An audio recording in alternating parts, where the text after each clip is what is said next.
Sahabat desa, pada video kali ini saya akan berbagi modus baru kepala desa memberhentikan perangkat desa pasca pemilihan kepala desa serentak. Bolehkah kepala desa memberhentikan perangkat desa? Mari kita simak video di bawah ini. Jangan lupa like, share, dan subscribe di channel YouTube saya.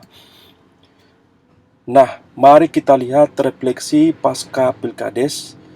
Usai pemilihan kepala desa sampai dengan pelantikan kepala desa, biasanya perangkat desa itu harap-harap cemas dan diresahkan dengan munculnya rumor dan kekhawatiran akan adanya pergantian perangkat desa dan atau biasa disebut dengan politik balas budi. Seyogyaknya kepala desa terpilih harus merangkul semua elemen masyarakat tanpa membedakan lawan politik dalam pemilihan kepala desa. Nah, setelah kepala desa dilantik, ini akan menjalankan pemerintahan yang akan dibantu oleh perangkat desa. Perangkat desa adalah unsur staf yang membantu kepala desa dalam penyusunan kebijakan dan koordinasi yang diwadahi dalam sekretariat desa dan unsur pendukung tugas kepala desa dalam pelaksanaan kebijakan diwadahi dalam bentuk pelaksanaan teknis dan unsur kewilayahan. Perangkat desa terdiri dari sekretaris desa, pelaksana kewilayahan, pelaksana teknis yang berkedudukan sebagai pembantu kepala desa atau kepala dusun. Yang kedua, wewenang kepala desa. Kepala desa bertugas menyelenggarakan pemerintahan desa, melaksanakan pembangunan desa, pembinaan kemasyarakatan, pemberdayaan masyarakat desa. Dalam melaksanakan tugasnya, kepala desa berwenang salah satunya adalah mengangkat dan memberhentikan perangkat desa sebagaimana dalam pasal 26 Undang-Undang Desa. Nah, apabila kepala desa akan melakukan pengangkatan perangkat desa, harus memenuhi persyaratan. 1. Berpendidikan paling rendah sekolah menengah umum atau sederajat. Yang berikut berusia 20 tahun sampai dengan 40 tahun. Yang berikut terdaftar sebagai penduduk desa bertempat tinggal desa paling kurang 1 tahun sebelum pendaftaran. Dan syarat lain yang ditentukan dalam peraturan daerah kabupaten kota. Nah, bagaimana mekanisme pengangkatan perangkat desa oleh kepala desa? Ini harus mengacu di Permendagri 83 tahun 2015. A. Kepala desa dapat membentuk tim yang terdiri dari seorang ketua, sekretaris, dan minimal seorang anggota. Kemudian kepala desa melakukan penjaringan dan penyaringan calon perangkat desa yang dilakukan oleh tim.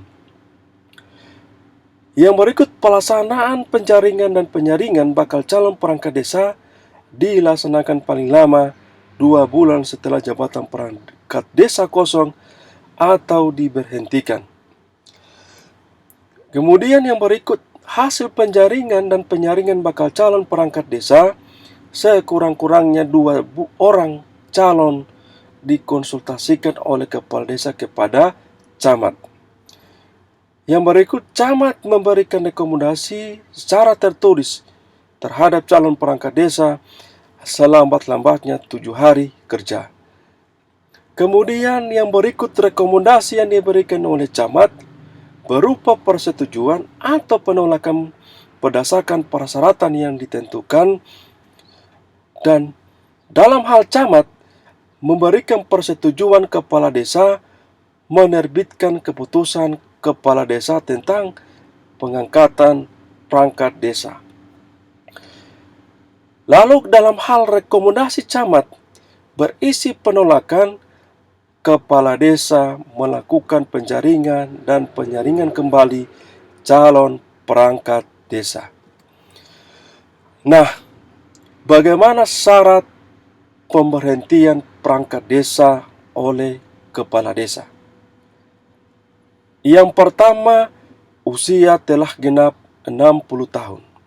Yang kedua, dinyatakan sebagai terpidana berdasarkan keputusan pengadilan yang telah mempunyai kekuatan hukum tetap. Yang ketiga, berhalangan tetap. Yang keempat, tidak lagi memenuhi persyaratan sebagai perangkat desa. Dan yang kelima, melanggar larangan sebagai perangkat desa. Pemberhentian perangkat desa harus wajib dikonsultasikan terlebih dahulu kepada camat untuk mendapatkan persetujuan atau penolakan. Nah, kesimpulan dari pengangkatan dan pemberhentian perangkat desa, yang pertama, kepala desa tidak boleh mengangkat dan memberhentikan perangkat desa apabila tidak sesuai dengan mekanisme yang diatur dalam peraturan perundang-undangan. Yang kedua, pengangkatan dan pemberhentian perangkat desa oleh kepala desa wajib dikonsultasikan terlebih dahulu untuk mendapatkan rekomendasi oleh camat. Nah, kalau ini dijalankan oleh kepala desa terpilih, semoga pemerintahan akan berjalan dengan baik dan tidak akan menimbulkan konflik sosial di desa kita. Demikian, terima kasih. Salam berdesa.